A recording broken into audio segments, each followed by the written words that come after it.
Captain Sarah Thunder Mitchell gripped the stick of her A-10 Thunderbolt II as she flew low over the rugged mountains of Afghanistan. The twin-engine aircraft, affectionately known as the Warthog, rumbled beneath her like a mechanical beast hungry for battle. Her mission was simple: provide close air support for ground. Troops pinned down by enemy fire in a valley 20 miles ahead. The morning sun cast long shadows across the desert landscape as Sarah checked her instruments for the third time in 5 minutes. Something felt different today, though she couldn't put her finger on what. The radio crackled with chatter from the forward air controller. Call sign Reaper 6, who was coordinating the rescue mission from his position with the trapped Marines. Thunder 17, this is Reaper 6. We've got approximately 30 Marines surrounded in Grid 77 Alpha. Enemy positions are dug in on the ridgeline to the north. We need immediate gun runs on those positions. The controller's voice carried an edge of urgency that made Sarah's pulse quicken.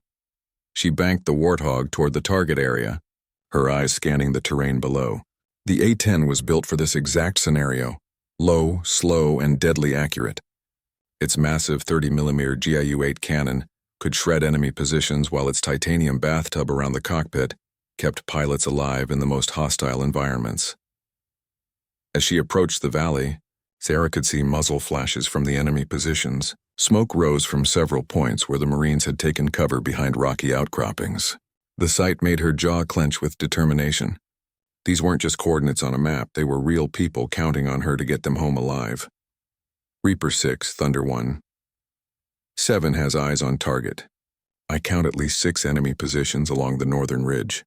Request clearance for hot gun run, danger close, Sarah transmitted, already lining up her first attack vector. Thunder 17, you are cleared hot. Be advised, Marines are within 100 meters of target positions. Extreme precision required. Sarah took a deep breath and pushed the nose down, diving toward the enemy positions at a steep angle. The Warthog's unique design allowed for incredibly accurate strafing runs, and she intended to use every advantage the aircraft offered. At 2,000 feet above ground level, she squeezed the trigger. The GIU-8 cannon roared to life, sending 70 rounds per second of depleted uranium ammunition into the first enemy position. The sound was unmistakable, a deep mechanical buzz that struck fear into anyone unfortunate enough to be on the receiving end. Dirt and debris exploded skyward as the 30mm rounds found their mark, but as Sarah pulled out of her dive and climbed for another pass, she felt a sharp jolt through the aircraft. Warning lights began illuminating across her instrument panel like a deadly Christmas tree. The Warthog's right engine was spooling down, and hydraulic pressure was dropping rapidly. Thunder 17, we observed possible ground fire during your last pass. What's your status? Reaper 6's voice cut through the cockpit noise. Sarah fought to maintain control as the aircraft began yawing to the right. Her training kicked in as she ran through emergency procedures, but the damage was more extensive than she initially realized. Multiple systems were failing simultaneously, and she was still 15 minutes from the nearest friendly airfield. The irony wasn't lost on her.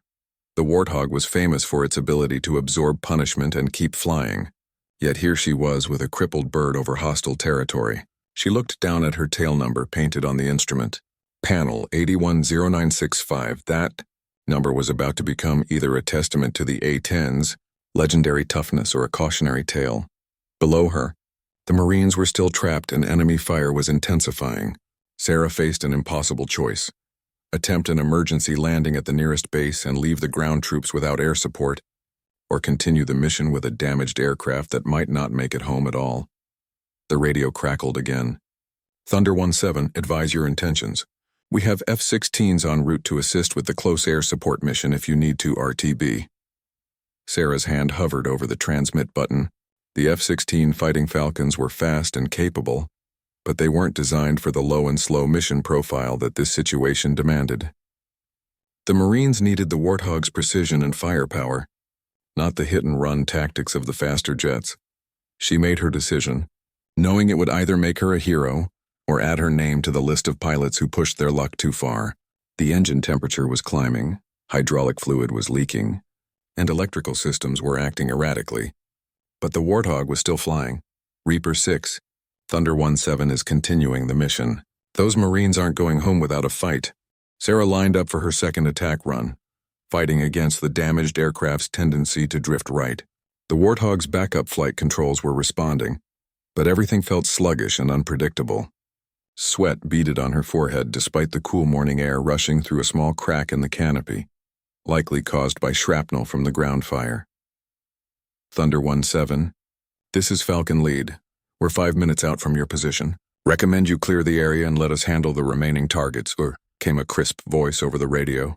The F-16 flight leader's tone suggested he was already questioning why a damaged A-10 was still loitering over a hot zone. Falcon Lead, Thunder 1-7. Negative on that request. These positions require precision strikes with Marines in close proximity. I've got the experience and the right platform for this mission, Sarah replied, banking toward the second enemy position while monitoring her engine parameters. The truth was more complicated than her confident radio call suggested. Her right engine was operating at barely 60% power, and she'd lost primary hydraulics to her flight controls. But the A-10's redundant systems were keeping her airborne, and more importantly, the massive cannon beneath her feet was still operational. Down in the valley, Staff Sergeant Mike Rodriguez pressed himself against a boulder as enemy rounds chipped away at the rock face above his head. He'd been calling in airstrikes for 6 years, working with everything from Apache helicopters to B-1 bombers. But he'd never been in a situation this desperate. His radio operator had been wounded in the initial ambush, and they were running low on ammunition. Thunder 1-7, Reaper 6. The Marines are getting hammered down here. We need those northern positions eliminated now. Rodriguez transmitted, his voice tight with stress. Sarah acknowledged the call and pushed into her second attack run. This time she approached from a different angle, using a ridgeline to mask her approach until the last possible moment. The damaged engine was running hotter now, and she could smell something burning in the cockpit, but the GAU-8 cannon was lined up perfectly on the second enemy position. At 2,500 feet, she opened fire again. The cannon's distinctive roar echoed across the valley as another burst of 30mm rounds tore into the mountainside. Secondary explosions indicated she'd hit an ammunition cache, and the incoming fire from that position ceased immediately. Outstanding work, Thunder 1-7. That's 2 positions down. I count 4 more active firing points along the ridge, Reaper 6 called out, and Sarah could hear the relief in his voice. But as she pulled out of the dive, the Warthog shuddered violently.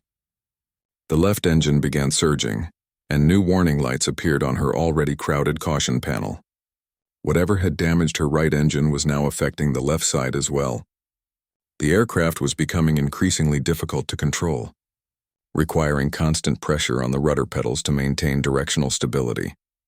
20 miles away, Captain Jake Viper Harrison was leading a flight of 4 F-16C Fighting Falcons toward the embattled valley. His squadron had been scrambled from Bagram Air Base when the emergency call came in about the trapped Marines.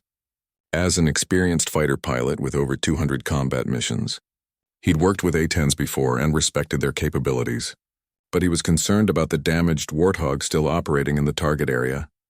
Thunder 1-7, Falcon Lead. We have you on radar. Your aircraft appears to be leaking fluids and flying in irregular pattern. Strongly recommend you egress the area immediately, Harrison transmitted, watching his radar display show the A-10's erratic flight path. Sarah's response was immediate and firm. Falcon Lead Thunder 1-7 is mission capable and continuing close air support. Marines on the ground are priority 1. Harrison exchanged glances with his wingman flying in tight formation beside him. The A-10 pilot's determination was admirable, but flying a damaged aircraft over hostile territory was bordering on reckless. He made a decision that would later become part of Air Force legend. Thunder 1-7, this is Falcon Lead. We're going to provide top cover and assist with the remaining targets. But if that bird gets any worse, you're heading home whether you like it or not. Back in the valley, Sarah felt a grudging respect for the F-16 pilot's compromise. She could use the help, especially with her aircraft's deteriorating condition. The smell of burning fluids was getting stronger, and she'd noticed that her airspeed indicator was starting to fluctuate unpredictably. Roger that, Falcon Lead. Appreciate the backup. I'm lining up on target 3 now.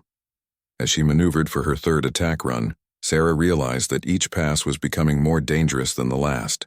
The aircraft was responding more slowly to control inputs, and she was having to use increasing amounts of rudder to maintain coordinated flight. Whatever damage she'd sustained was progressive and time was not on her side. But below her, Those Marines were still counting on her to clear the remaining enemy positions. The F-16s could help, but they couldn't provide the sustained, accurate fire that the close-quarters situation demanded. She was their best hope, possibly their only hope, of getting out of that valley alive. The third enemy position was partially concealed behind a rocky outcropping, making it a challenging target even under normal circumstances. With a damaged aircraft and degraded flight controls, it would require every bit of skill and experience she'd gained in 8 years of flying the Warthog. Sarah took a deep breath, lined up her attack vector, and pushed the nose down once again. The Marines were depending on her, and she wasn't about to let them down. The third strafing run proved to be Sarah's most challenging yet. As she dove toward the concealed enemy position, the Warthog's damaged flight controls made precise aiming nearly impossible.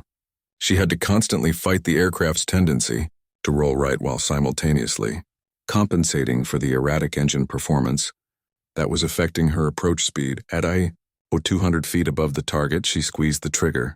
The GAU-8 cannon erupted in its familiar deadly rhythm, but this time the aircraft's instability caused the rounds to scatter across a wider area than intended. While she still managed to suppress the enemy position, it wasn't the surgical precision she'd achieved on her previous passes. Thunder 1-7. Good effects on target 3. Be advised, your gun run looked rough from down here. Aircraft status?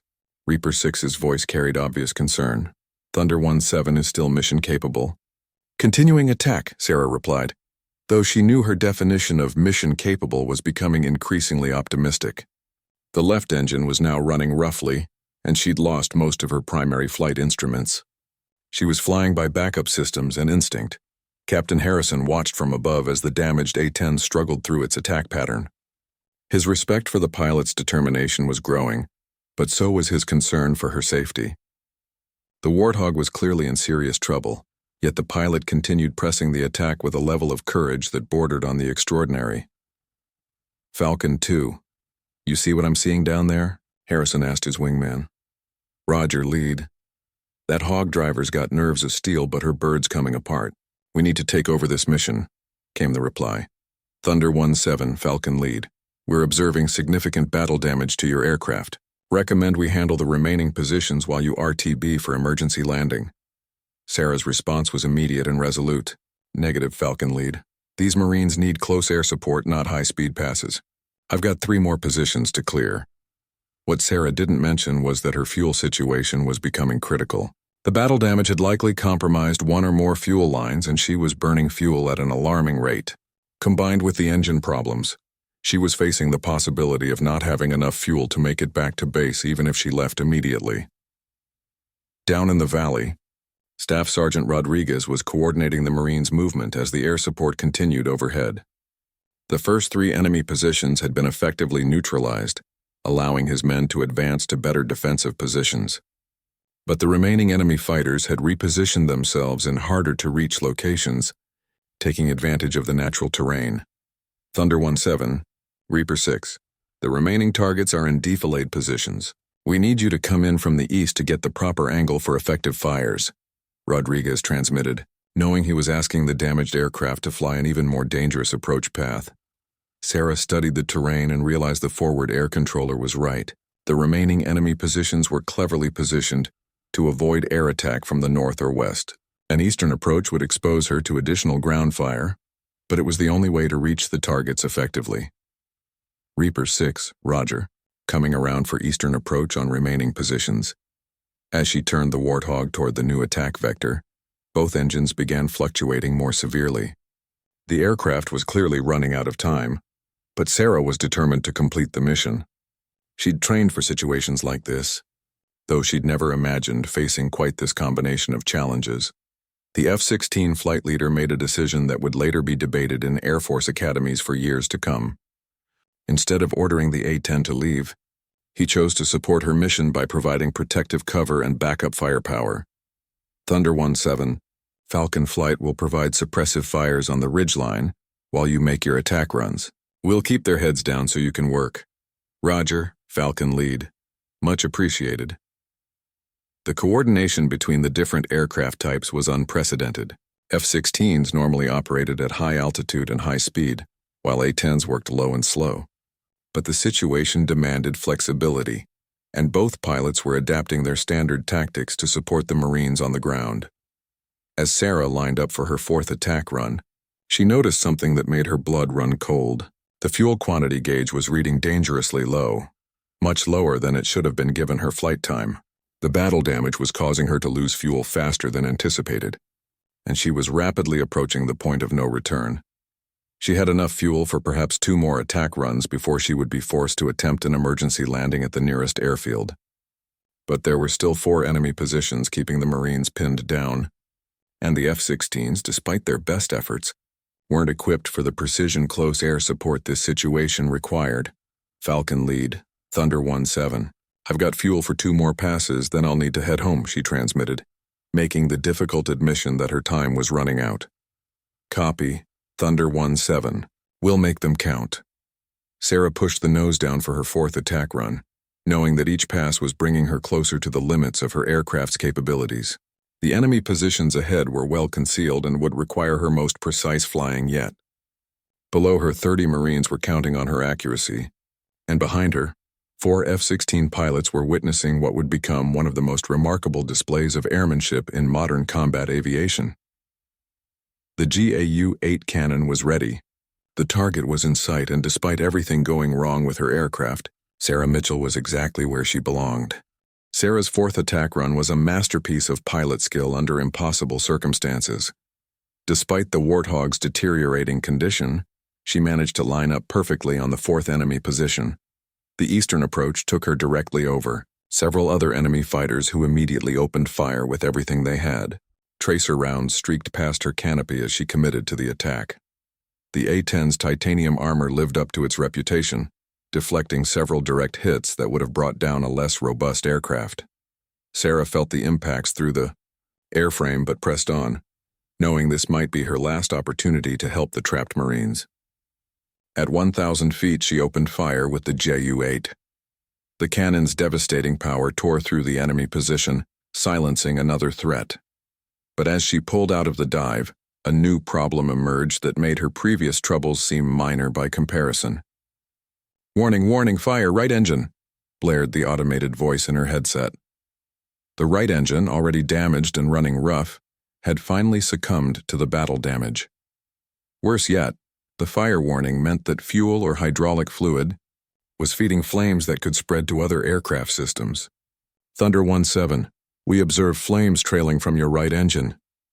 Falcon Lead's voice carried urgent concern. "You need to shut that engine down immediately and head for the nearest airfield." Sarah's hands moved automatically through the engine fire emergency procedures, shutting down the burning engine and activating the fire suppression system. The Warthog was designed to fly on one engine, but with all the other battle damage, her situation had become truly desperate. "Falcon Lead, Thunder 17. Right engine is shut down, fire suppression activated. I still have 3 positions to clear down there," she transmitted with remarkable calm, though her heart was racing. Captain Harrison couldn't believe what he was hearing. The A-10 pilot was proposing to continue the mission with 1 engine, fire damage, compromised flight controls, and critically low fuel. It was either the bravest thing he'd ever witnessed or the most reckless. "Thunder 17, you're flying a severely damaged aircraft over hostile territory. Those Marines will understand if you need to egress for emergency landing," Harrison transmitted, trying to give her an honorable way out. But Sarah had made her calculation. Even if she left immediately, she might not have enough fuel to reach the nearest friendly airfield. The fuel leak was getting worse, and flying on 1 engine was consuming what little remained at an alarming rate. If she was going down anyway, she was going to make sure those Marines had the best possible chance of survival. Down in the valley, Staff Sergeant Rodriguez watched the burning A-10 circle overhead and felt a mixture of awe and horror. He'd worked with hundreds of pilots during his career, but he'd never seen anything like this. The pilot was literally flying a burning aircraft to keep providing them with close air support. "Thunder 17, Reaper 6. We can see your aircraft is on fire. We can hold our position until other assets arrive. You've done enough," Rodriguez transmitted, giving the pilot permission to save herself. Sarah's response would later be quoted in Air Force training manuals. "Reaper 6, Thunder 17. Nobody gets left behind. I've got ammunition and one good engine. Let's finish this. The F-16 pilots listened to this exchange in stunned silence. They were witnessing something extraordinary, a pilot who was willing to risk everything for the Marines on the ground. Captain Harrison made a decision that would define the rest of the mission. Thunder 17. Falcon Flight will provide maximum support. We'll suppress the remaining positions while you make precision strikes. Let's get these Marines home. What followed was an unprecedented display of inter-service cooperation. The F-16s, designed for air-to-air combat and high-altitude bombing, began making low-level strafing runs to suppress enemy fire, while the damaged A-10 lined up for precision attacks on the remaining 3 positions. Sarah's 5th attack run took her directly through a hail of ground fire. The enemy fighters, realizing this might be their last chance to bring down the troublesome Warthog, concentrated all their remaining firepower on her aircraft. The A-10's armor held, but she could feel additional impacts throughout the airframe. Fighting to maintain control with one engine and damaged flight controls, she managed to put another devastating burst of 30mm fire into the 5th enemy position. The secondary explosion suggested she'd hit another ammunition cache, and the incoming fire from that direction ceased, but the effort cost her dearly. The single remaining engine was now running at maximum power just to keep the heavily damaged aircraft airborne, and her fuel quantity was approaching 0. Warning lights covered her instrument panel like stars, and she could smell smoke from multiple sources within the cockpit. Thunder 17, fuel state critical. How copy? She transmitted to the F-16 flight leader. Roger, Thunder 17. We have 2 positions remaining. Can you make one more pass? Sarah looked at her fuel gauge and then at the Marines below, who were still taking fire from the final 2 enemy positions. The mathematics were simple and brutal. She had fuel for one more attack run, but probably not enough to make it back to base afterward. The choice between self-preservation and mission completion had never been starker. But for Sarah Mitchell, flying tail number 810965, there really wasn't a choice at all. Those Marines had called for help, and she was going to answer that call regardless of the consequences. Falcon lead, Thunder 17, going in for one final pass. If this bird doesn't make it home, tell them we got the job done. The F-16 pilots watched in amazement as the burning, fuel-starved A-10 turned toward the remaining enemy positions for what everyone knew would be her last attack run. Sarah's final attack run would later be studied at military academies around the world as an example of extraordinary courage under fire. With her fuel gauge reading empty and warning lights illuminating every surface of her cockpit, she dove toward the remaining 2 enemy positions in what she knew would be her last chance to save the Marines below. The single functioning engine strained at maximum power as she pushed the damaged Warthog into a steep dive. Enemy tracers filled the air around her aircraft as every remaining fighter on the ridge concentrated their fire on the wounded bird. Several rounds found their mark, adding new holes to an airframe that was already held together more by determination than engineering. At 800 feet above the targets, Sarah made a decision that would define the rest of the mission. Instead of attacking the positions separately, she aligned her aircraft to strafe both remaining enemy positions in a single, devastating gun run. It was an incredibly risky maneuver that would expose her to maximum ground fire, but it was the only way to clear both positions with her limited fuel. Thunder 17, final attack run, she transmitted to the F-16 circling above. Captain Harrison watched the burning A-10 commit to its final dive and felt his respect for the pilot reach new heights. Copy, Thunder 17. Falcon Flight is providing suppressive fire. You're cleared hot. The GAU-8 cannon erupted for what would be its final burst of the mission. Sarah walked the devastating 30mm fire across both enemy positions, her years of training and experience allowing her to maintain perfect accuracy despite the aircraft's damaged condition. The familiar sound of the cannon echoed across the valley as depleted uranium rounds tore through enemy fortifications. Both positions erupted in secondary explosions that sent debris hundreds of feet into the air. The ridgeline, which had been alive with muzzle flashes and tracer fire just moments before, suddenly fell silent. The last of the enemy fighters had been eliminated. Outstanding. Outstanding. All enemy positions neutralized. Staff Sergeant Rodriguez's voice crackled over the radio with barely contained excitement. Thunder 17, you just saved 30 Marines down here. But Sarah's celebration was cut short by a new emergency that made everything else seem trivial.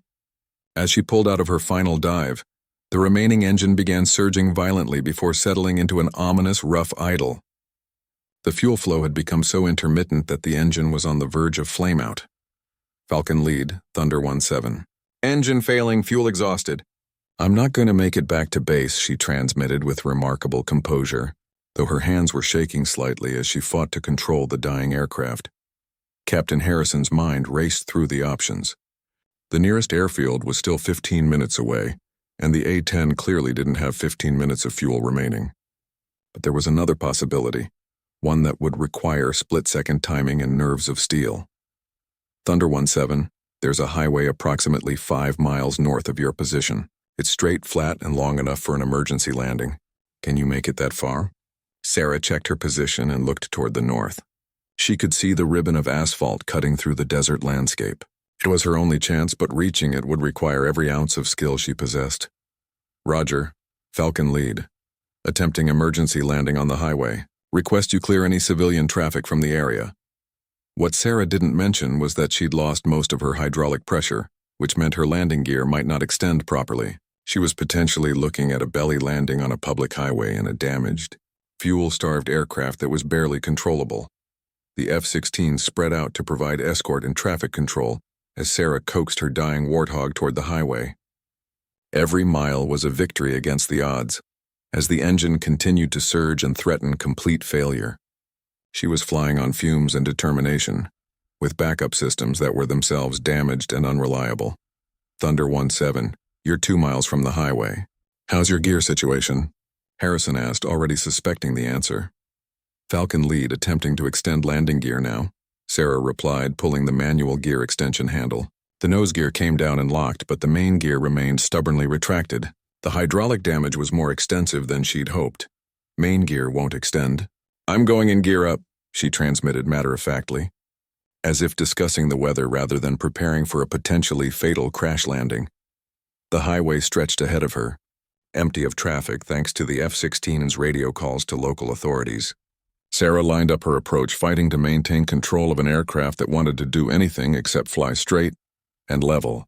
The engine was barely running now, producing just enough power to keep her aloft for a few more precious minutes. At 500 feet above the highway, the engine finally quit completely. The sudden silence in the cockpit was deafening after hours of mechanical noise and warning alarms. Sarah was now flying a glider, a heavily damaged, fuel-soaked glider that needed to touch down on a narrow strip of asphalt with no margin for error. Thunder 17, engine failure, dead stick approach, she transmitted, beginning her final descent toward what would either be a miraculous survival or a fiery end to an extraordinary mission. The F-16 pilots watched in silent admiration as the powerless A-10 glided toward the highway, its pilot demonstrating skills that would be talked about for decades to come. The powerless A-10 descended toward the highway in an eerie silence that seemed unnatural after the constant noise of battle. Sarah had one chance to get this right. The glide path was too steep to go around, and she was rapidly running out of altitude. Every decision in the next 60 seconds would determine whether she walked away from this landing or became another casualty of war. Captain Harrison positioned his F-16 alongside the gliding Warthog, close enough to see Sarah through her canopy. Her face was a mask of concentration as she made constant adjustments to her approach, fighting to maintain the perfect balance between airspeed and descent rate that would give her the best chance of survival. Thunder 17, you're looking good on approach. Airfield crash trucks are en route to your position, Harrison transmitted, though he knew the emergency vehicles were still minutes away. Sarah didn't respond. Every ounce of her attention was focused on the approaching highway. At 200 feet above the asphalt, she could see that the road surface was rougher than it had appeared from altitude. The belly landing was going to be violent, but the A-10's titanium armor was designed to protect the pilot during exactly this type of emergency. The final moments of the approach seemed to stretch into eternity. At 50 feet, Sarah pulled the nose up slightly to arrest her descent rate. At 20 feet, she cut the master switch to prevent electrical fires. At 10 feet, she braced herself for impact and pulled the ejection seat safety pins to arm the survival systems. The A-10 struck the highway in a shower of sparks and grinding metal. The titanium belly of the aircraft scraped along the asphalt at 140 miles per hour, throwing up a spectacular trail of sparks and debris. The noise was tremendous, a screaming, grinding cacophony that could be heard for miles. Sarah felt the tremendous deceleration forces trying to crush her against her restraints, but the aircraft's design absorbed most of the impact energy. The Warthog slid down the highway for nearly half a mile before friction finally brought it to a stop, leaving a trail of twisted metal and gouged asphalt behind it. For several seconds there was complete silence. Then Sarah's voice came over the radio, slightly shaky but unmistakably alive. "Falcon Lead Thunder 17 is down safe. Aircraft is a total loss, but pilot is uninjured." The relief in Captain Harrison's voice was evident as he responded, "Outstanding, Thunder 17. Emergency vehicles are 2 minutes out." That was the most incredible flying I've ever witnessed. Sarah struggled out of her ejection seat and popped the canopy release. As fresh air flooded into the cockpit, she could smell fuel, oil, and hot metal, but thankfully no fire. The A-10's robust design had saved her life, just as it had been designed to do. She climbed out onto the wing and then down to the highway, where she got her first good look at the aircraft that had carried her through the mission. Tail number 810965 was barely recognizable. The fuselage was riddled with holes, both engines were destroyed, and the belly was scraped down to bare metal. It was remarkable that the aircraft had remained airborne as long as it had. Within minutes, emergency vehicles arrived on scene, followed shortly by military recovery teams. As paramedics checked Sarah for injuries, she insisted on calling back to the forward air controller to confirm the status of the Marines she'd been supporting. "Reaper 6, Thunder 17.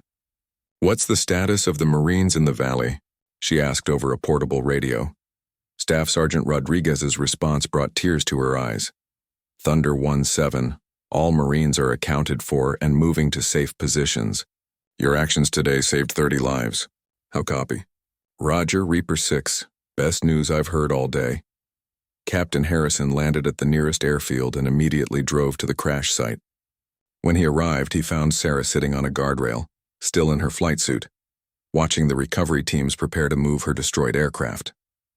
She looked up as he approached, and he could see the exhaustion in her eyes.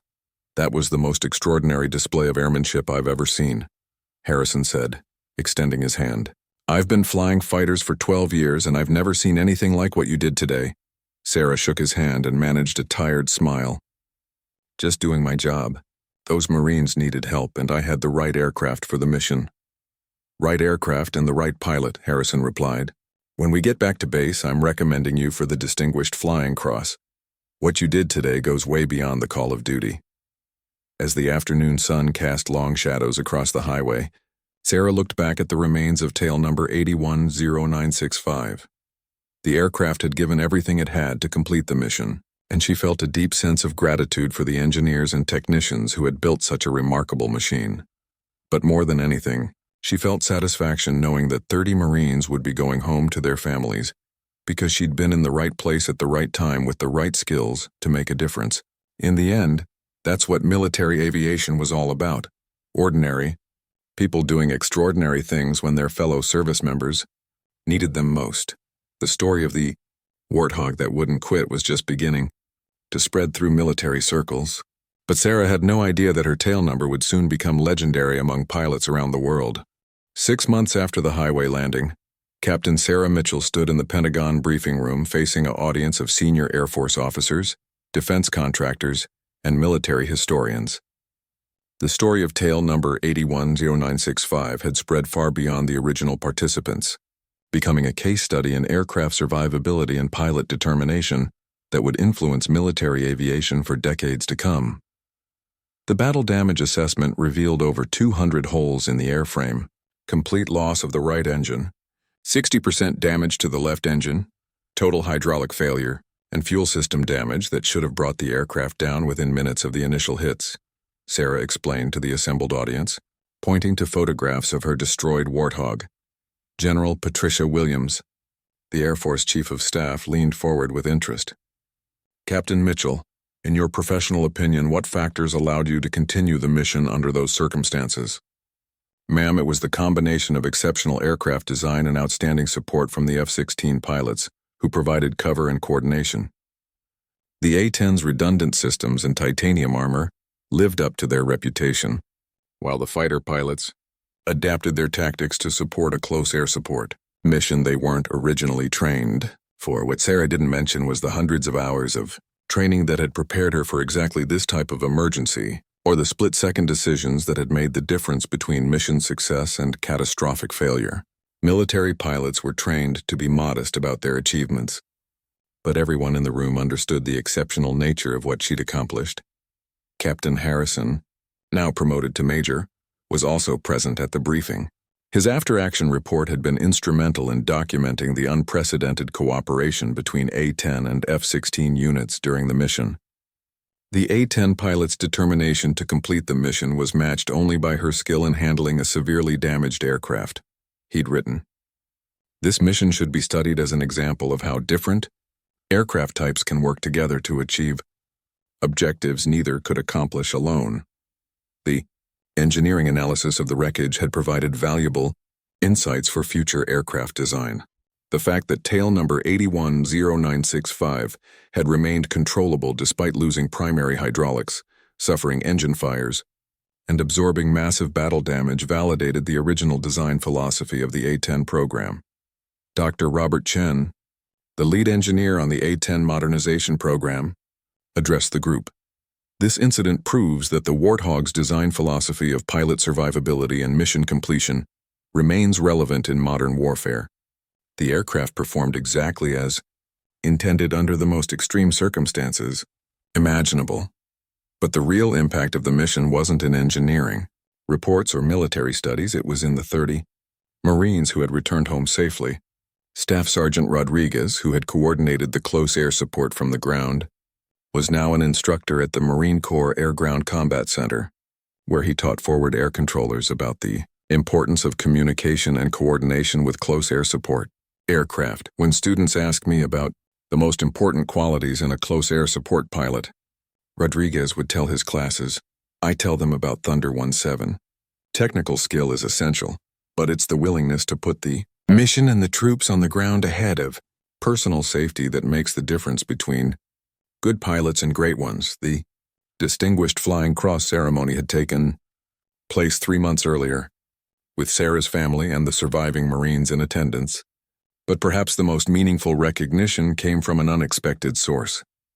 The F-16 community had voted to make her an honorary member of their pilot association, recognizing her as someone who embodied the best traditions of military aviation, regardless of aircraft type. Major Harrison concluded his portion of the briefing with a prediction that would prove remarkably accurate. The story of tail number 810965 will be told in Air Force ready rooms for generations. It represents everything we value in military aviation: courage, skill, teamwork, and an unwavering commitment to the mission and to fellow service members. As the briefing concluded, Sarah reflected on how the events of that day had changed her perspective on military service. She'd always understood intellectually that pilots existed to support ground forces, but experiencing the desperate radio calls from trapped Marines had made that relationship intensely personal. The wreckage of 810965 was eventually transported to the Air Force Museum, where it became part of the exhibit on aircraft survivability and pilot heroism. The placard next to the destroyed Warthog tells the story of the mission, but visitors often focus on one particular detail: the tail number that had left F-16 pilots speechless with admiration. Today, Captain Sarah Mitchell continues to fly A-10s, now as an instructor pilot responsible for training the next generation of Warthog drivers. She tells her students that the most important lesson from that day isn't about aircraft systems or emergency procedures. It's about the sacred trust between pilots and the ground forces they support. When someone calls for help, she explains during training flights, we answer that call. The aircraft, the weapons, the tactics, they're all just tools. What matters is the commitment to bring everyone home safely. The story of the Warthog that wouldn't quit has become more than just a tale of survival. It's become a symbol of the values that define military aviation. Tail number 810965 may never fly again, But its legacy continues in every mission flown by pilots who understand that sometimes the most important victories are measured not in targets destroyed, but in lives saved. And in F-16 squadrons around the world, when young pilots ask about the most impressive flying they've ever witnessed, veteran pilots inevitably mention the day they watched a burning A-10 complete an impossible mission and land on a highway, proving that courage and skill can overcome any obstacle when lives are on the line.